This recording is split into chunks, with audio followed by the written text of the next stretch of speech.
तो all right, ये है हमारा पार्ट थर्ड सोशल साइंस का।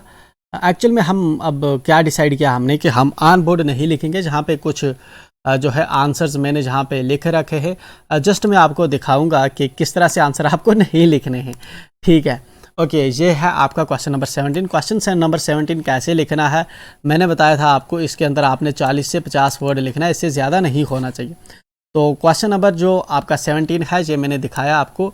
आपको ऐसे लिखना है। जस्ट एक क्वेश्चन मैंने आपको लिख के दिखाया है, and in a similar way बाकी क्वेश्चन जो है आपको देखने हैं अपने हिसाब से, उनको खुद प्रैक्टिस करना है।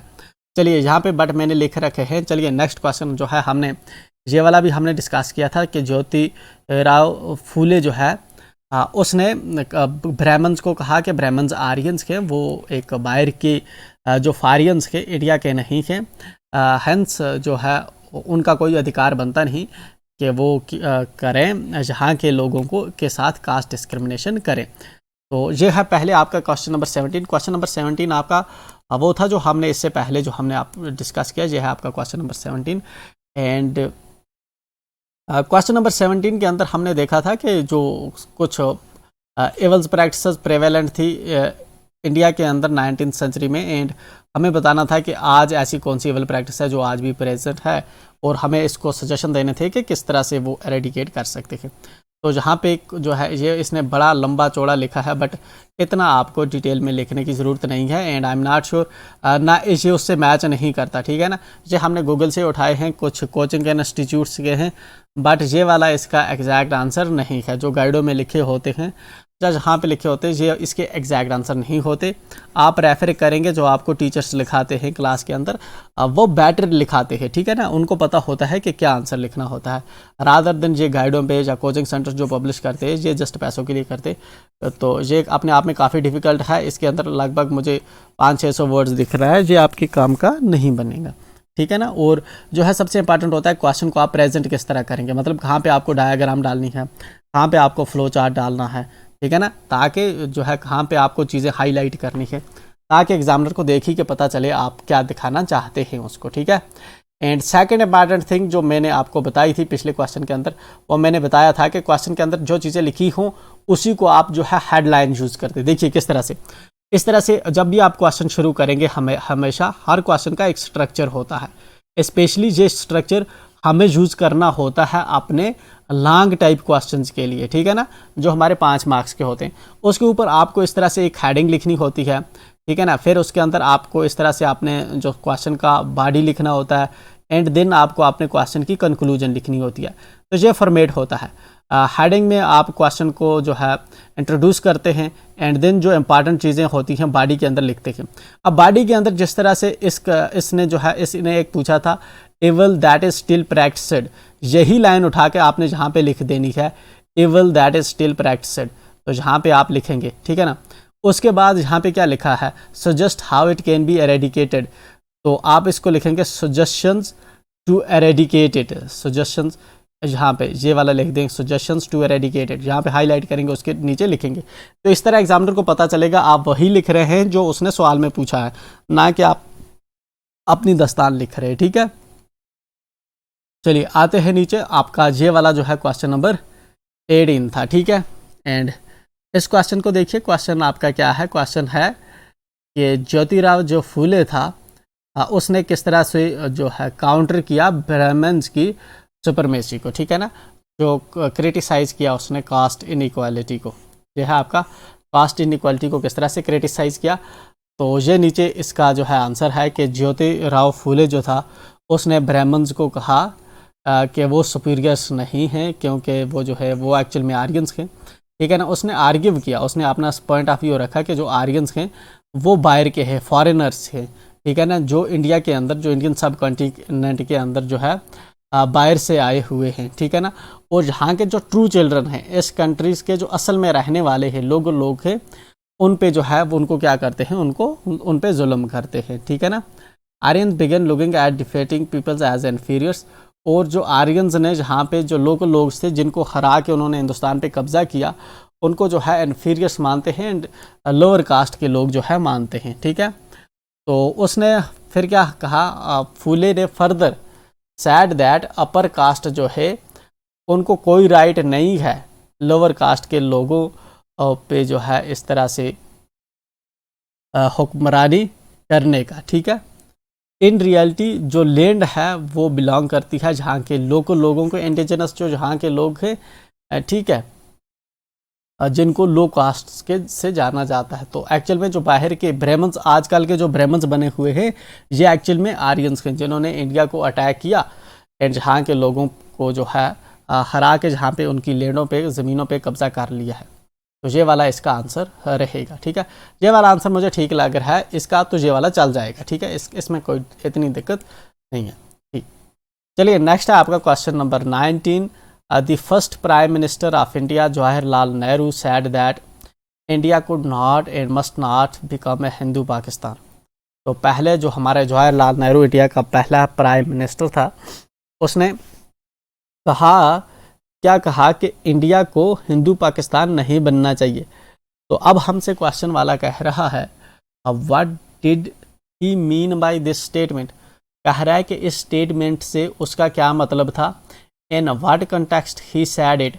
और फिर पूछ रहा है, दो पार्ट हैं इसमें, एक तो इस स्टेटमेंट से उसका क्या मकसद था और दूसरा in what context he sad it, और उसने ये बात किस कॉन्टेक्स्ट में की है। ठीक है, तो चलिए एक्चुअल में क्या था कि जब इंडिया नया जब इंडिपेंडेंट हुआ, उस वक्त क्या है 1947 के अंदर जो कंट्री थी उसका पार्टीशन हो गया, एक बना पाकिस्तान, एक बना इंडिया। ठीक है, दो कंट्रीज बनी।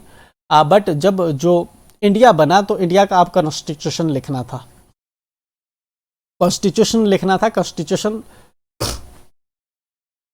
जो है, कॉन्स्टिट्यूशन का मतलब होता है ऐसे रूल्स लॉज बनाने थे जिससे कंट्री चलती, कि पीएम कौन रहेगा, कैसे पीएम बनाएंगे हम, सीएम कौन कौन रहेंगे, कैसे बनाएंगे हम। ठीक है ना, इस तरह से जो हमारे होंगे, इसका क्या नाम है, एमएलएज, वो कौन होंगे, कैसे हम उनको बनाएंगे। ठीक है ना, डिस्ट्रिक्ट्स क्या होंगे, स्टेट्स क्या होंगी।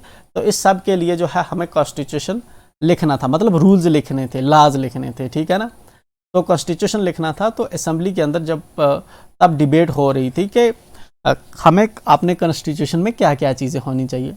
तो एट दैट टाइम कुछ लोग कहते थे कि हमारा जो कॉन्स्टिट्यूशन है वो हिंदू आइडियोलॉजीज़ पे बेस्ड होना चाहिए, हिंदू आइडियोलॉजीज़ पे बेस्ड होना चाहिए। मतलब जो चीज़ें हिंदू धर्म के अंदर हैं वो वाली चीज़ें हमें कॉन्स्टिट्यूशन में लिख देनी चाहिए। ठीक है ना, तो अब इसी कंटेक्स्ट में जो है जवाहरलाल नेहरू ने इस बात को जो है ना माना। उसने कहा कि नहीं, अगर हम ऐसा करेंगे तो इसका मतलब हुआ कि हम हिंदू पाकिस्तान बन रहे हैं। अब हिंदू पाकिस्तान क्यों कहा इसने, एक्चुअल में जो पाकिस्तान बना, पाकिस्तान एक मुल्क बना, पाकिस्तान मुल्क बना कि वहाँ के जो मुस्लिम्स ने इसलिए अपनी कंट्री बनाई कि अपने मुल्क के अंदर वो अपने लाज लगाएंगे। कौन से लाज, जो इस्लाम के लाज हैं। ठीक है, इस्लाम के जो लाज हैं वो पाकिस्तान के अंदर लागू करेंगे। इसीलिए जो इंडिया के कुछ लोग थे वो कहते थे अगर जो हमारा इंडिया है इसके अंदर हम हिंदूज़ के लाज जो है अपने कॉन्स्टिट्यूशन में लिख के लागू करेंगे। तो वहीं जवाहरलाल नेहरू ने कहा कि नहीं, हम ऐसा नहीं करेंगे। ठीक है ना, क्योंकि हमारी इंडिया के अंदर जो है तब बहुत से लोग रहते हैं। हमारी इंडिया के अंदर मुस्लिम भी रहते हैं, क्रिश्चियन भी रहते हैं, सिख्स भी रहते हैं, ट्राइबल्स भी रहते हैं। अगर हम इस तरह से हिंदूज़ के लाज लगा देंगे, हिंदूज़ की जो आइडियोलॉजी वाले लॉ हम अगर कॉन्स्टिट्यूशन में भर देंगे तो इसकी वजह से हमें दिक्कत हो जाएगी। तो अल्टीमेटली हम भी पाकिस्तान की तरह मुल्क जो अपने फ़ायदे के लिए जो है अपने किसी एक पर्टिकुलर सोसाइटी के लिए बना है, इस तरह हिंदुस्तान भी बन जाएगा। ठीक, तो what did he mean by this statement, इससे उसका क्या मतलब था। इससे उसका मतलब था कि इंडिया एक सेक्युलर देश बनेगा एंड इसके अंदर जो है सभी सोसाइटीज़ को जो है रिस्पेक्ट की जाएगी, ना कि हिंदूज़ के लॉज को जो है प्रेफर किया जाएगा। In what context he sad it, किस कंटेक्स्ट में उसने बात की, उसने इस कंटेक्स्ट में की कॉन्स्टिट्यूशन मेकिंग के कंटेक्स्ट में, और जो इंडिया की प्लूरलिटी जो है इसके कॉन्टेक्स्ट में बात की थी। ठीक है, चलिए अब इसका आंसर आप यहाँ पे the first prime minister of India Jawaharlal Nehru sad, इसका तो आंसर लिखा नहीं है, ये छूट गया क्या। चलिए, अगर आप लिखना चाहते हैं तो आप इसको जो है इस तरह से लिख सकते हैं कि there were some Indians at the time of independence who wanted Indian nation to be based on Hindu ideals, ठीक है, and that India itself be a Hindu state, and they pointed out the example of Pakistan, which is actually a country created to protect the interests of only one particular community, that is Muslims. However, the Indian first Prime Minister Jawaharlal Nehru said that, and he has the opinion that India could not and must not become a Hindu Pakistan. तो ठीक, आप फिर अगर चाहें तो ये वाला लिख सकते हैं, इस तरह से आप आंसर लिख देंगे तो ये आपका हो जाएगा। नेक्स्ट क्वेश्चन है आपका, why were Christian missionaries attacked by many people in the country, what would some people have supported them too? If so, for what reasons? ठीक है, why were Christian missionaries attacked by many people in the country? Christian missionaries को बहुत से लोग जो है countries के अंदर क्यों अटैक करते थे? सबसे पहले तो आपने ये लिखना है क्वेश्चन के अंदर, जहाँ पे लिखा हुआ है, जस्ट इसने ऐसे ही पैराग्राफ लिख दिया है, तो मैंने आपको क्या क्या बताया कि एक अच्छा आंसर होता है कि आप जो है इसको लिखें, ठीक है ना। पहले आप क्या लिखेंगे, वाई क्रिश्चियन मिशनरीज अटैक्ड, ठीक है, आप इस तरह से लिखेंगे वाई क्रिश्चियन मिशनरीज अटैक्ड, ये लिखेंगे। आपने लिखा, आपने इस तरह से हाईलाइट किया, उसके बाद आप लिखेंगे the Christian missionaries were attacked by many people in the country because they feared that missionaries would change the religion of tribal groups and lower caste children. ठीक है, बस यहाँ तक इतना लिखेंगे, आप इतना लिखेंगे, ऊपर लिखेंगे ये वाला, उसके नीचे लिखेंगे ये वाला, ठीक है। उसके आगे है ये वाला, हमारा क्वेश्चन का पहला पार्ट जहाँ तक हो गया, ठीक है ना। जो क्रिश्चियन मिशनरीज़ को क्यों लोग अटैक कर रहे थे, इसलिए अटैक कर रहे थे लोग क्रिश्चियन मिशनरीज़ को कि जो क्रिश्चियन मिशनरीज़ है वो उनका जो मज़हब है वो चेंज कर रही हैं। बहुत से ट्राइबल जो थे उनको लगता था कि जो क्रिश्चियन मिशनरीज़ एक्चुअल में लोगों के मज़हब जो है चेंज करके उनको क्रिश्चियन बनवाती थी, तो इसलिए जो है लोग उनको अटैक करते थे, ठीक है। ये क्वेश्चन का पहला पार्ट हो गया जो हमने आंसर कर दिया। दूसरा पार्ट हमें समझना है क्वेश्चन का, would some people have supported them too. तो would some people have supported them too, इसके लिए आपने क्या करना है, पैराग्राफ लगाना है जहाँ से, ठीक है, जहाँ पे लिखा फॉर एग्जांपल, तो आपने इस तरह पैराग्राफ देना है, yes some people have supported them too, ठीक है ना। हो गया आपके क्वेश्चन के दो पार्ट हो गए, ठीक है। अब आपके क्वेश्चन का है तीसरा पार्ट, क्या है आपका, if so for what reasons. तो आप लिखेंगे रीजंस यहाँ पे, ठीक है ना, रीजंस पीपल सपोर्टेड करके इस तरह से, ठीक है ना, कि क्या रीजंस थे लोग सपोर्ट कर रहे थे। फिर उसके नीचे लिखेंगे वन के नीचे लिखेंगे the missionaries were setting up schools for tribal groups and lower caste children, क्योंकि जो मिशनरीज थी वो tribal groups and lower caste के जो चिल्ड्रन थे उनके लिए क्या कर रही थी, स्कूल एस्टेब्लिश कर रही थी, ठीक है ना। और चिल्ड्रंस को एनेबल कर रहे थे ताकि उनके पास कुछ रिसोर्सेज हों, कुछ वो जान पाएँ, ताकि वो दुनिया के अंदर चेंज ला सके। इस तरह से आप लिखेंगे। जस्ट इम्पॉर्टेंट चीज़ ये है कि आपको क्वेश्चन के पार्ट समझने हैं, उनको अलग अलग करके नीचे लिखना है, ना कि इस तरह से हैफाजार्ड मैनर में लिख देना है। चलिए नेक्स्ट है आपका फार्मूलेट ए प्लान, ठीक है ना, formulate a plan for a successful programme on drug de addiction in your locality. तो ड्रग डी एडिक्शन क्या होता है, बहुत से लोग जो है आजकल जिस तरह से ड्रग जो है कंज्यूम करते हैं, ठीक है ना, तो हमें जो है एक पूरा प्लान बनाना है कि किस तरह से हम जो है ड्रग डी एडिक्शन अपने एरिया के अंदर कर सकते हैं। तो चलिए उसके लिए हमें क्या करना होगा, जिस तरह यहाँ पे जो है इसने सजेशंस दे रखे हैं, आपने इस तरह से प्लान बनाना है। तो प्लान के अंदर आपको क्या ज़रूरत पड़ेगी, ठीक है ना। तो सबसे पहले जो है असेस करनी है आपको वर्क प्लेस नीड्स, जिस एरिया में आप प्लान बना रहे हैं वहाँ की क्या ज़रूरतें हैं, ठीक है ना। दूसरा काम आपको क्या करना होगा, आपने करना होगा, सबसे पहला काम ज़रूरी है आइडेंटिफिकेशन। सबसे पहले आपने आइडेंटिफाई करना होगा कि कौन कौन ड्रग्स पी रहा है, ठीक है ना। आइडेंटिफिकेशन ऑफ ड्रग एडिक्ट्स ये आपके प्लान का पहला पार्ट होगा। दूसरा पार्ट क्या होगा, ठीक है ना। दूसरा पार्ट जो होगा आपके इसका होगा कि रीजंस क्या है इसके पीछे, ठीक है ना। रीजंस, बच्चे क्यों ड्रग्स कंज्यूम कर रहे हैं, ठीक है ना, आपको पता होना चाहिए ना क्यों कर रहे हैं। तीसरी चीज़ कि सप्लायर कौन कौन से हैं, सप्लाई कौन कौन ड्रग्स को कर रहा है, ठीक है ना। तो आपने उनके बारे में देखना है। ये हो गया आपकी तीन चीज़ें। उसके बाद आपने जो है एक्शन लेना है। एक्शन क्या होगा आपका, एक्शन होगा दो तरह से, एक होगा शॉर्ट टर्म एक्शन होगा आपका, और दूसरा होगा आपका long term action. Short term action आपका क्या हो सकता है, आपने बच्चों को रिहेबिलिटेट करना है, ठीक है ना। उसके लिए आपने पुलिस को इन्फॉर्म करना है या एनजीओज जो हैं लोकल्स को इंक्लूड करना है, ताकि जो बच्चे ऑलरेडी ड्रग कंज्यूम कर रहे हैं, एडिक्ट है, उनको सेंटर में भेजा जाए, उनको दवाई दिलाई जाए, ठीक है ना। और लॉन्ग टर्म में आपने क्या करना है, आपने लॉन्ग टर्म में इंट्रोगेट करना है जो सप्लायर से, जो लोग सप्लाई करते हैं, ठीक है ना, उनको जो है उनको पकड़ना है, ठीक, उसको रोकना है, ठीक। पुलिसिंग स्ट्रिक्ट करनी है, पुलिस जो है वो एरिया में स्ट्रिक्ट हो जाए, ठीक। और क्या हो सकता है आपका, और आप क्या कर सकते हो, और आप ये कर सकते हो कि जो रीजंस के, फॉर एग्जांपल बच्चों को अनएम्प्लॉयमेंट है, रोज़गार नहीं मिल रहा, उसकी वजह से एडिक्शन हो रही है, तो आपने जो है एम्प्लॉयमेंट के सोल्यूशंस ढूंढने हैं, जो प्रॉब्लम होगी उसके सोल्यूशन ढूंढने हैं। तो इस तरह से आपके long term and short term जो है मेजर्स होंगे पूरे एरिया की डी एडिक्शन करने के लिए। ये आपके अकॉर्डिंग जो है अलग भी हो सकता है, आप किस तरह से जो है बच्चों को छुड़ा सकते हो, अपने एरिया में ड्रग डी एडिक्शन ख़त्म कर सकते हो, तो आप अपने हिसाब से बता सकते हो। ये मेरे हिसाब से था तो मैंने बता दिया। India is about to overtake China in population in 2023। इस वक्त वर्ल्ड की सबसे पॉपुलस कंट्री कौन है, चाइना। सेकंड नंबर पे कौन है, इंडिया। सबसे ज़्यादा पॉपुलेशन चाइना के पास है, उसके बाद इंडिया में है। लेकिन ऐसा अनुमान लगाया जा रहा है कि अगले साल मतलब 2023 में इंडिया वर्ल्ड की सबसे पहली कंट्री बन जाएगी जिसकी चाइना से भी ज़्यादा पॉपुलेशन हो जाएगी।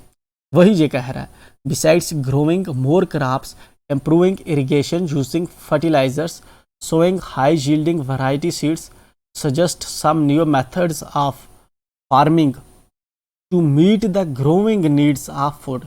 कहता है कि ज़्यादा क्रॉप कमाएं, ठीक है ना, irrigation using fertilisers, high yielding crops use करने के अलावा कुछ नए मेथड्स आप बताएं फार्मिंग के, जिनसे जो है हम जो फूड की नीड है उसको ख़त्म कर सकते हैं, ठीक है। तो आपके पास क्या हो सकते हैं, जिस तरह से यहाँ पे जो है हम किस तरह से जो फार्मिंग जो इशू है हमारा, हम प्रोडक्टिविटी किस तरह से बढ़ा सकते हैं, ठीक है।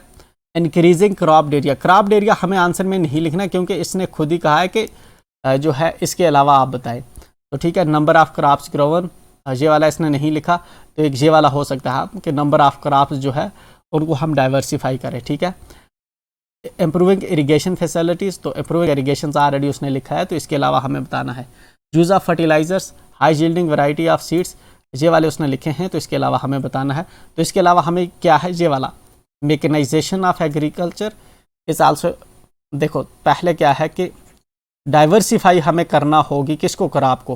पहले अगर हम धान ही लगा रहे हैं तो हमें चेंज करना होगा, अब हमें बाजरा रैगी वगैरह भी लगानी होगी, पल्सेस भी लगानी होंगी, ठीक, पहली चीज़। दूसरी मशीनाइजेशन, ठीक है, नई नई जो मशीन्स आ रही हैं उनका हमें यूज़ करना होगा, ठीक है। तीसरा कुछ और क्या हो सकता है, वर्टिकल फार्मिंग वाला जो तरीका है हमें यूज़ करना होगा। वर्टिकल फार्मिंग होता है इस तरह, एक नीचे है फिर ऊपर, ठीक है ना, ठीक। और उसके बाद क्या है, माइक्रो इरीगेशन हमें करना होगा, माइक्रो इरीगेशंस, ठीक है। फिर उसके अलावा क्या हो सकता है आपका, इसके अलावा हो सकता है आपका मिक्स्ड क्रॉपिंग, ठीक है। ये वाली जो चीज़ें हैं आप जो है लिख सकते हैं कि नई टेक्नोलॉजी ये वाली हम यूज़ कर सकते हैं। इसके अलावा भी और बहुत से है जो हम लिख सकते हैं, ठीक है। या फिर उसके अलावा हम लिख सकते हैं कि जो हमारी वेस्ट लैंड है, वेस्ट लैंड को हम यूटिलाइज़ कर सकते हैं, वेस्ट लैंड को दोबारा यूटिलाइज़ कर सकते हैं क्रॉप के लिए, ठीक। तो ये वाली, और उसके अलावा हमने जो है सस्टेनेबल प्रैक्टिसेस जो है कर सकते हैं, सस्टेनेबल प्रैक्टिसेस जो है कर सकते हैं। हमें एग्रीकल्चर अपनी एग्रो क्लाइमेटिक जोन्स के अकॉर्डिंग ग्रो करनी होगी, एग्रो क्लाइमेटिक जोन के अकॉर्डिंग ग्रो करनी होगी। तो ये वाले हो सकते हैं। मैं डिटेल में एक्सप्लेन नहीं कर रहा, जस्ट मैं आपको हिंट दे रहा हूँ। क्वेश्चन नंबर 23 है आपका। क्वेश्चन नंबर 23 कौन सा है? 21, ठीक है, 22। तो क्वेश्चन नंबर 23 जो है ये आपका long term long answer type question हैं, ठीक है, 5 मार्क्स का। तो 5 मार्क्स के क्वेश्चन में आपको जो है दिए जाते हैं ऑप्शन, जो आप ये वाला करें, जो आप ये वाला करें। चलिए, तो क्या है कि the abrupt suspension of non cooperation movement in 1922 was resented by almost all prominent Congress leaders. Why did Gandhi do so? What are the reasons behind this decision? चलिए, क्वेश्चन के हमारे 2 पार्ट हैं। पहला पार्ट ये है कि गांधी जी ने जो है NCM नॉन कोऑपरेशन मूवमेंट को जो है क्यों विड्रा किया, ठीक, 1922 के अंदर नॉन कोऑपरेशन मूवमेंट को क्यों ख़त्म किया, ठीक है। और दूसरा क्या है कि क्या रीजंस थे गांधी जी का इस डिसीजन लेने के पीछे, मतलब ये जो इसने ख़त्म की मूवमेंट, ठीक, इसके पीछे क्या रीजंस थे। चलिए क्वेश्चन को भी समझ लेते हैं कि the abrupt suspension of NCM इन 1922, 1922 के अंदर नॉन कोऑपरेशन मूवमेंट का अचानक ख़त्म कर देना, वाज रिजेंटेड, मतलब जो है बहुत से लोगों ने, जो बहुत से कांग्रेस लीडर्स थे, टॉप लीडर्स, उन्होंने गांधी जी को क्रिटिसाइज किया कि ऐसा गांधी जी को नहीं करना चाहिए था, ठीक है, NCM को यहाँ पे ख़त्म नहीं करना चाहिए था, चल देते रहना चाहिए था। Why did Gandhi do so, Gandhi ji ने ऐसा क्यों किया, what were the reasons behind this decision, Gandhi ji के इस डिसीजन लेने के पीछे क्या रीज़न है। Actually the thing is that what is this non cooperation movement. Non cooperation movement क्या थी कि यू नो व्हाट, क्या हुआ था कि 1919 की बात है, तब गवर्नमेंट ने क्या किया कि जनरल डायर एक जनरल था, एंड बैसाखी के टाइम पे पंजाब जलियांवाला बाग के अंदर कुछ लोग जमा हुए थे एंड बैसाखी का जश्न मना रहे थे। तो जनरल डायर आया एंड इसने जो है इनडिस्क्रिमिनेट फायरिंग कर दी, इन पे लोगों पे फायरिंग की एंड बहुत से लोगों को मार दिया, ठीक है। एक रीज़न तो ये था कि पंजाब के अंदर लोगों को मारा था, पंजाब के अंदर किलिंग हुई थी, ठीक है ना, लोगों को मारा था उस जनरल डायर ने, एक ये रीज़न था, ठीक है। दूसरा रीज़न क्या था, दूसरा रीज़न था खिलाफत इशू। खिलाफत इशू क्या था, खिलाफत इशू ये था कि मुसलमान जो हैं, तुर्की जो है, तुर्की एक मुल्क है, वहाँ का जो पहले जो उसका लीडर था, खलीफा था, उसको अंग्रेज़ हुकूमत ने हटा दिया था। अब अंग्रेज़ हुकूमत क्या करती थी, इंडिया के अंदर भी अंग्रेज़ ही हुकूमत कर रहे थे, ठीक है ना। अब मुसलमान जो थे, मुसलमान इस खलीफा को अपना जो है बड़ा मानते थे, इसलिए मुसलमान जो थे इसके खिलाफ हो गए, किसके खिलाफ, अंग्रेज़ों के खिलाफ, क्योंकि अंग्रेज़ों ने तुर्की के अंदर उसको हटाया था, ठीक है ना, इनके लीडर के खिलाफ जो है उसको हटा दिया था, उसको अपनी कुर्सी से। तो मुसलमान इसके खिलाफ थे, इस इशू को हम कहते हैं खिलाफत इशू, ठीक है ना। एक तो था पंजाब वाला मसला और दूसरा था खिलाफत का इशू, ठीक है ना, और तीसरा था रोलाट एक्ट। इसमें क्या था कि अगर कोई भी जो पॉलिटिकल पार्टी होती थी या कोई भी शख्स अगर अंग्रेज़ों के ख़िलाफ़ बोलता था तो अंग्रेज़ उसको क्या करते थे, बिना पूछताछ किए उसको जेल कर देती थी। तो ये कुछ ऐसे रीजंस थे। उस वक्त लोगों ने सोचा कि क्यों ना हम जो है एक नॉन कोऑपरेशन मूवमेंट चलाएं। नॉन कोऑपरेशन मूवमेंट का क्या मतलब था, नॉन कोऑपरेशन मूवमेंट का मतलब था कि जो अंग्रेज़ के ये इंडिया को छोड़ के नहीं जा रहे, इसलिए हम क्या करेंगे, हम इनके साथ कोई कोऑपरेट नहीं करेंगे, ठीक है ना। हम इनके स्कूलों में नहीं जाएंगे, ठीक है, इनके स्कूल बंद हो जाएंगे। हम इनके अस्पतालों में नहीं जाएंगे, इनके अस्पताल बंद हो जाएंगे। हम इनकी दुकानों से सामान नहीं लेंगे, इनकी दुकानें बंद हो जाएंगी। हम इनके कोर्टों में नहीं जाएंगे, इनके कोर्ट बंद हो जाएंगे।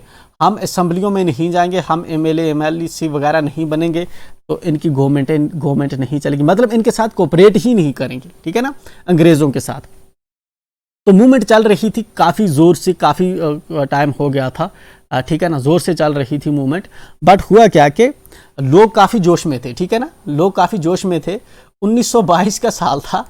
लोगों ने क्या किया कि एक जगह है बिहार के अंदर जिसको बोलते हैं छोरा छोरी जो है, पुलिस स्टेशन था वहाँ पे, उस पुलिस स्टेशन के अंदर जो है लोगों ने हमला कर दिया एक दिन, ठीक है। मूवमेंट चल रही थी एनसीएम, लोग गए पुलिस स्टेशन पे हमला कर दिया। पुलिस स्टेशन के अंदर कुछ जो थे अंग्रेज सिपाही थे, तो इन्होंने जब हमला किया तो 20 लोगों को मार दिया, ठीक है ना।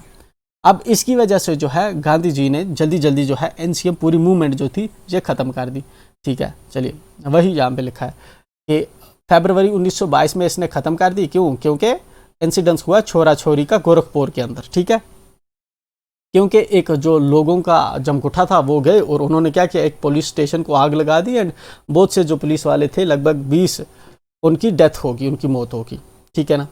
अब गांधी जी ने इस जो है फिर एनसीएम को बंद कर दिया, एनसीएम को रोक दिया। जेतु हुआ why did Gandhi ji do so, छोरा छोरी इंसिडेंट्स हो गया, इस वजह से इसने बंद कर दी। दूसरा आगे पूछता है इसके पीछे क्या रीजंस थे, तो रीजंस इसके पीछे क्या थे। रीजंस गांधी जी को ये लगे कि जो इस वक्त जो प्रोटेस्टर्स के जो इंडियंस हैं वो अभी तैयार नहीं हैं, ठीक है ना। मासेस जो है अभी वो तैयार नहीं थे, किसके लिए? आज़ादी के लिए, ठीक है ना। दूसरा क्या था कि इसलिए जो है बंद कर दी कि अब अंग्रेज़ों को गुस्सा आता एंड वो क्या करते, वो वेपन्स का यूज़ करते, अब गोलियां मारते, ठीक है ना। तो वायलेंट हो जाता और लोग इंडिया के मरते, ठीक है ना, वायलेंट होता। तीसरी क्या चीज़ थी?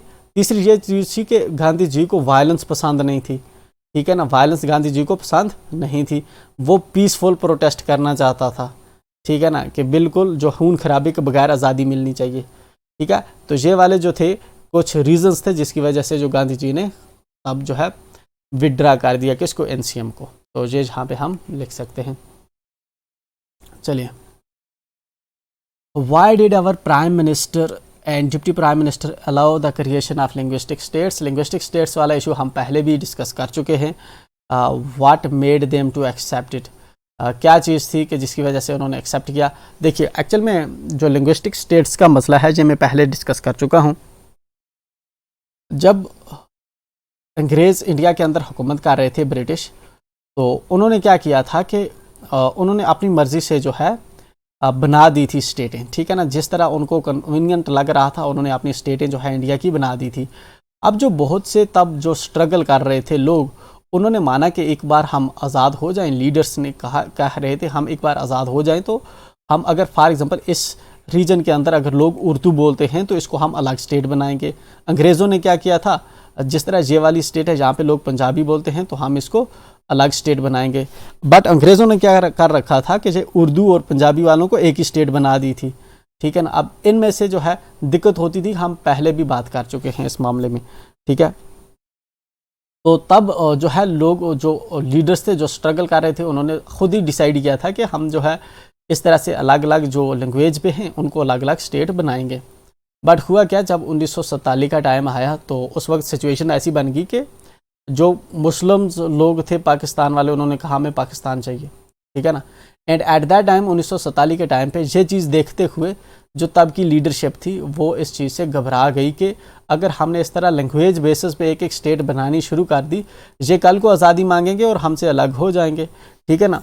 इसलिए जो है उन्होंने बाद में इस चीज़ से इनकार कर दिया। जब 1947 में आज़ादी हुई, पहले वो खुद ही जब अंग्रेज़ों के अंडर हुकूमत थी तो वो खुद ही कहते थे हम अलग अलग जो है लैंग्वेज बेसिस पे स्टेट बनाएंगे। बट जब आज़ादी हुई तो उनको समझ आया नहीं, ऐसा करने से खतरा हो सकता है इंडिया की यूनिटी को, ठीक। तो एट दैट टाइम उन्होंने ये प्लान कैंसिल कर दिया। बट हुआ क्या, हुआ ये कि पहले जो है जब लोगों ने प्रोटेस्ट करने शुरू कर दिए, ठीक, उसके लिए हमारी 3 मेजर कमीशंस बैठी जिसको बोलते हैं JVP कमेटी, ठीक है ना। एक हमारी बैठी, इस तरह से फजल अली कमेटी या जिसको सेकंड ARC कमेटी बोलते हैं, ठीक है, वो बैठी। तो हमारी इस तरह से जो है एट दैट टाइम हमारी 3 कमेटीज़ बैठी जिन्होंने ये अंदाज़ा लगाना था कि हमें स्टेट बेसिस पे जो है लैंग्वेज बेसिस पे स्टेटें बनानी चाहिए कि नहीं बनानी चाहिए। लेकिन लास्ट पे जो हमारी लास्ट वाली थी कौन सी, स्टेट रीऑर्गेनाइजेशन कमीशन थी, फजल अली कमीशन, उसने जो है इस चीज़ को जो है इनकार कर दिया कि जो है एक लैंग्वेज एक स्टेट होनी चाहिए तो बेहतर बात है, लेकिन इंडिया के अंदर हम बना नहीं सकते, ठीक है। तो ऐसा जब सिस्टम हुआ तो हुआ क्या कि पोती श्री रामालू एक पर्सन था, ठीक है ना, वो कहा था आंध्र प्रदेश का एक लीडर था, वो प्रोटेस्ट करने लगा। उसने कहा कि नहीं, आंध्र प्रदेश के अंदर तेलुगु बोलते हैं इसलिए इसको अलग किया जाए। तो एट दैट टाइम उसकी जो फास्ट उसने किया, भूख हड़ताल की, तो डेथ होगी, फिर लोग ज़्यादा प्रोटेस्ट करने वाले। अब गवर्नमेंट ने अल्टीमेटली क्या किया कि लोग ये ऑफर एक्सेप्ट कर लिया, एंड इस तरह से लैंग्वेज बेसिस पे जो है स्टेटें बनने लगी। ठीक है, ऑलरेडी मैं पहले बता चुका हूँ कि लैंग्वेज बेस पे स्टेट का बनना क्यों ज़रूरी था। चलिए, तो ये हो गया हमारा वो क्वेश्चन। आते हैं हम नीचे। List the various public facilities in your area in the given format. कह रहा है कि बहुत सी पब्लिक फैसिलिटीज़ जो आपके एरिया में हैं, आपने जहाँ इस फॉर्मेट के अंदर भरनी है। बहुत ईजी है जी, जिस तरह आपके पास क्या पब्लिक फैसिलिटी है। फॉर एग्जांपल, अब आपके जो गांव में है, पब्लिक फैसिलिटी क्या होती है, जिस तरह से वाटर एक पब्लिक फैसिलिटी है। ठीक है, तो वाटर आपके गांव में एडुकेट है कि इनएडुकेट है? हम कहेंगे कि ये इनएडुकेट है। ठीक है ना, फॉर एग्जांपल कि नाकाफ़ी है, जो पानी है आपके गांव में नाकाफ़ी है। चलिए, कहता है government initiative suggestion for improvement if inadequate. अगर इनएडुकेट है तो आपको सजेशन देने हैं, लेकिन अगर आपने जहाँ पे एजुकेट लिख दिया फिर आपको सजेशन नहीं देने। ये भी ट्रिक है, आपको याद रखें। अगर आपने ये वाला लिखा तो आपको जहाँ पे कुछ नहीं लिखना, अगर आपने ये वाला लिखा तो फिर आपको जहाँ पे लिखना है।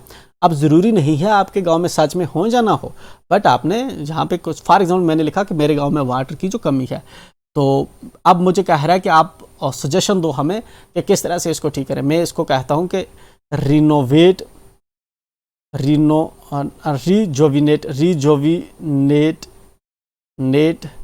Well of our village. मैं इसको कह रहा हूँ कि हमारे गांव का जो कुआं है उसकी इधर उधर खुदाई की जाए और उसको जो है मतलब उसको रिजोविनेट किया जाए। एक जेब मैंने बोला। दूसरा मैंने क्या बोला कि दूसरा मैं इसको क्या बोल सकता हूँ, क्या रीज़न होना चाहिए। ठीक है ना, मैं इसको कहता हूँ कि रिप्लेस पाइपलाइंस। जो हमारे गांव के अंदर पाइपलाइंस लगी हैं वो जो है वो बोसीदा है, पुरानी हैं, तो मैं कह रहा हूँ उनको रिप्लेस किया जाए, उनको उनकी जगह पे नए लगाए जाए, नए पाइप जो लीक ना करते हो। ठीक है, चलिए, दो काफ़ी है। चलिए, अब हम लिखते हैं हमारे पास और क्या पब्लिक फैसिलिटी है, जिस तरह से स्कूल है। तो कह रहा है एडुकेट है इनएडुकेट है। मैं कह रहा हूँ अगर इनएडुकेट है, ना काफ़ी है, तो फिर क्या इसमें बोल रहा है। मैं इसको कह रहा हूँ कि हमारे स्कूल जो है, हमारे गांव का स्कूल, उसमें कमरे कम हैं तो उसके कमरे बढ़ाए जाएं। तो मैं इसको कहूँगा कि इनक्रीज, ठीक है ना, क्लासरूम फैसिलिटी। ठीक है, चलिए, फिर हमारे और क्या फैसिलिटी हो, जिस तरह इंटरनेट क्या कह रहा है, एडुकेट है इनएडुकेट है। मैं इसको लिख देता हूँ एडुकेट है। एडुकेट, देखो एडुकेट मैंने लिखा, अब मुझे इधर कुछ नहीं लिखना। जिसमें मैं इनएडुकेट लिखूंगा उसमें मुझे लिखना है फिर कैसे ठीक किया जाए। चलिए, और क्या आपके दिमाग में आ रहा है, और कुछ आपकी चीज़ है जिस तरह से और पब्लिक फैसिलिटी, जिस तरह से रोड है।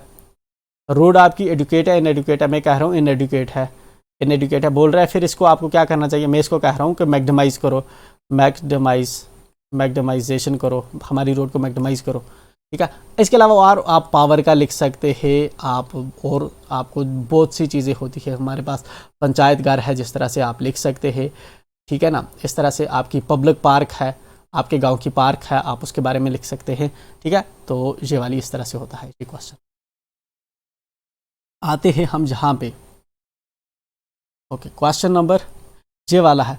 अगर ये वाला करें, ये दोनों इजी क्वेश्चन है, तो 5-5 मार्क्स है। अगर वो पहले वाला बड़ा आपको याद नहीं भी होता, बट ये वाले दो में पर्सनली मुझे लगता है ये वाले आपको करने चाहिए एग्जाम के अंदर, बिकॉज ये दोनों जो हैं काफ़ी इजी क्वेश्चन हैं। ओके, तो एक्चुअल में जो नीचे वाला आपका क्वेश्चन है, इसमें आपको क्या करना है, इसमें आपको जगह को लोकेट करना है। ठीक है ना, locate the places on the playing map of world given below and tell why each of these is densely populated. तो आपकी आंसर बुक के अंदर एक मैप होगा इस तरह से दिया हुआ, एंड आपको जो है world given below and tell why each place in these is densely populated. तो हमें बताना है कि ये जो है डेंसली पॉपुलेटेड क्यों है। पहला इसने क्या लिखा है, गंगा प्लेन्स। गंगा प्लेन्स देखो कहाँ पे होंगे, गंगा प्लेन्स होते हैं इस जगह पे, इंडिया के अंदर है ना। इस तरह से इंडिया का मैप है, तो गंगा प्लेन्स ये वाले होते हैं, जहाँ से मतलब इधर पंजाब वाले जहाँ रीजन से स्प्रेड हो कि कहाँ से ब्रह्मपुत्रा तक ये वाले रीजन को हम क्या कहते हैं, गंगा प्लेन्स। ऐसे होता है इंडिया का मैप, ऐसे करके ऐसे होता है ना इंडिया का मैप। तो ये वाले आपके गंगा प्लेन्स हैं। तो आपने जहाँ पे लिखना है इस तरह से करना है, इस तरह से आपने डाला डॉट, एंड इसको लिखा आपने गंगा प्लेन्स, गंगा प्लेन्स लिख दिया आपने, गंगा प्लेन्स। चलिए अब उसके अलावा हमें पूछ रहा है, हमें बताना है कि ये ज़्यादा पॉपुलेटेड क्यों है, डेंसली पॉपुलेटेड। तो पहला मैंने क्या लिखा, देखो देखो देखो देखो देखो देखो देखो, कौन सा है आपका क्वेश्चन नंबर है, आई थिंक ये वाला कौन सा आपका क्वेश्चन है, ये है आपका क्वेश्चन नंबर 24। तो आप आएंगे, आप लिखेंगे क्वेश्चन नंबर 24।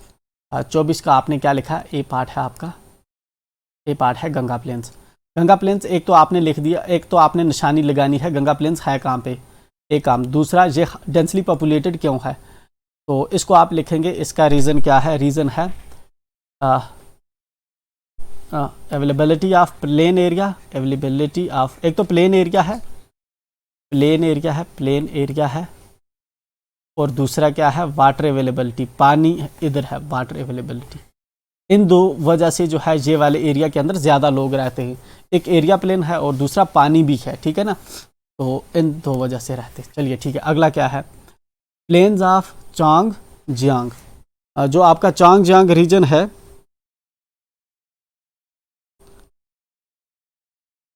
चांग जियांग जो आपका रीजन है, इसको आप कहाँ पे, ये पड़ता है आपका चाइना के अंदर, ठीक है।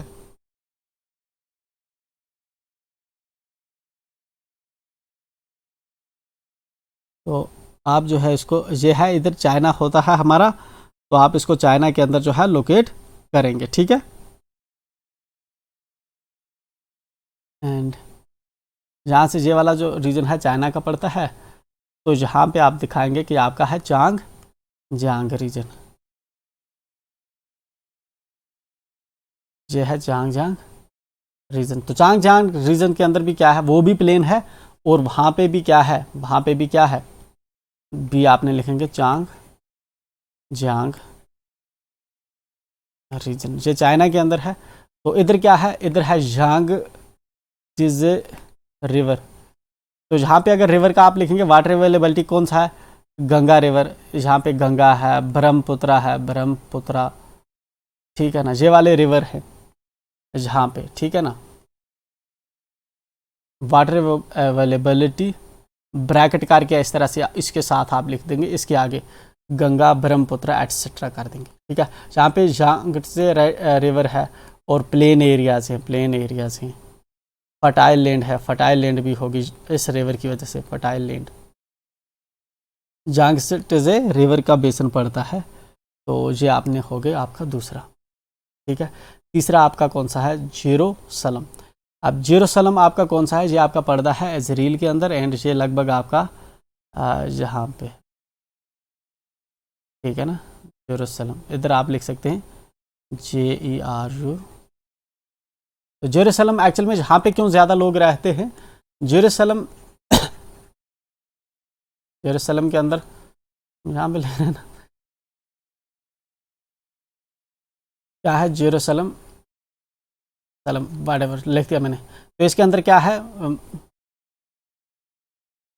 ये क्या है, इसकी क्या वजह है, रिलीजियस प्लेस है, ये रिलीजियस प्लेस है, because of religious place, because of religious place. जहाँ पे बहुत से लोग, जिस तरह मुसलमानों का भी जो है वहाँ पे जो है इम्पॉर्टेंट एरिया है, रिलीजियस प्लेस है, क्रिश्चियंस की भी है, एंड और किसकी है, और किसकी, और आपकी जीव्स की भी है, ठीक है। इसलिए जेरूसलम जो है रिलीजियस प्लेस है, तो इसलिए ज़्यादा इम्पॉर्टेंट। चलिए दूसरी है वेटिकन सिटी। वेटिकन सिटी आपकी पड़ती है इटली के अंदर। इटली आपकी एक्चुअल में देखो, जहाँ पे मेडिटेरेनियन सी है, इस तरह से मेडिटेरेनियन सी होता है, एंड इसके बीच में इस तरह से इटली आता है, उसके उसमें आता है आपका उसी वाले एरिया में, जहाँ पे ये जो है ना, जहाँ पे आपकी पड़ती है Vatican city. Vatican city, Vatican city actual में पता है, वेटिकन सिटी वर्ल्ड की सबसे स्मॉलेस्ट कंट्री है, ठीक है, वेटिकन सिटी। तो वेटिकन सिटी क्यों है, क्योंकि इसको है रिलीजियस प्लेस है, ये किसकी, क्रिश्चियंस की, रिलीजियस प्लेस ऑफ क्रिश्चियंस,